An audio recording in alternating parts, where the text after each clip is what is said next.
there is this whole thing now which we are also covering in Business Today of, top class people, talent now being brought on board at startups from various big companies included. Now, are you advising your clients, for instance, to talk to, talking to them of getting the bigger talented people, higher level talent into the boards, into the kind of top management? Are you doing that? Are you seeing that happening? Absolutely. That's the change that's really transpired over the last few years with all these changes that have happened and all the cases that you see in the public domain, right?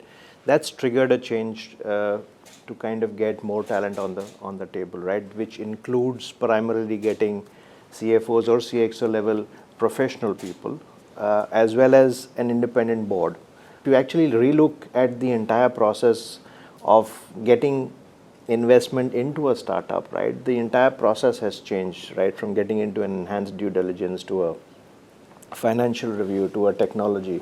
So all these areas are something which have brought in a lot of focus. So therefore, startups and organizations who look to be the future organizations of the world today are investing in people across these domains.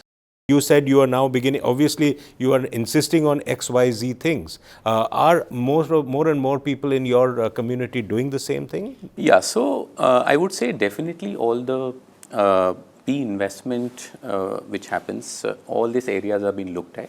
But in last 2 years, even at a sort of a VC funding which happens in a startup to a sort of a growing company, all these aspects are very closely looked at because the focus has shifted from the top line to EBITDA, making it faster, positive, conserving the cash. So all these areas actually becomes very important. So now there is, in fact, there is a focus of, I would say, right person, right job, bottom line, cash reserves. How are you ensuring that you have adequate cash? Are you having any distinctiveness in your business? How you are ensuring that so that you can grow?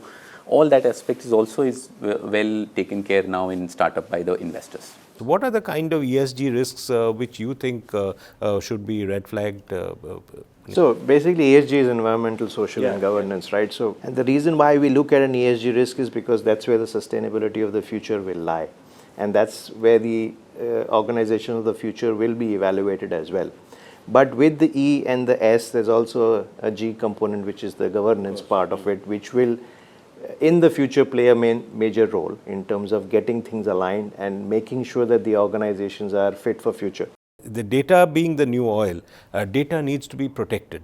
Privacy is a huge element which is across the board a concern. Cybersecurity risks are being flagged by many of your surveys as one of the key areas. How are you telling startups and your clients to be aware of this risk? So it's been a very simple process, right? Each startup is so focused on the growth aspect that they just need more and more data to come in. That's right. Basis that data, they kind of put in more artificial intelligence and routines to kind of get to the output that they're desiring. But at this moment, they're just going with the basic requirement of getting a tick in the box from an audit perspective to say, am I complying with the basics?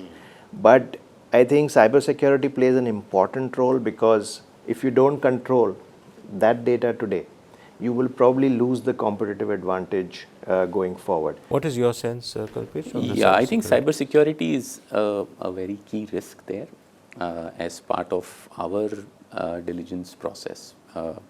If we perceive that the company has a real risk of data, we would get a sort of a audit done on that. We would look at what audits have happened in past on that cybersecurity of the company.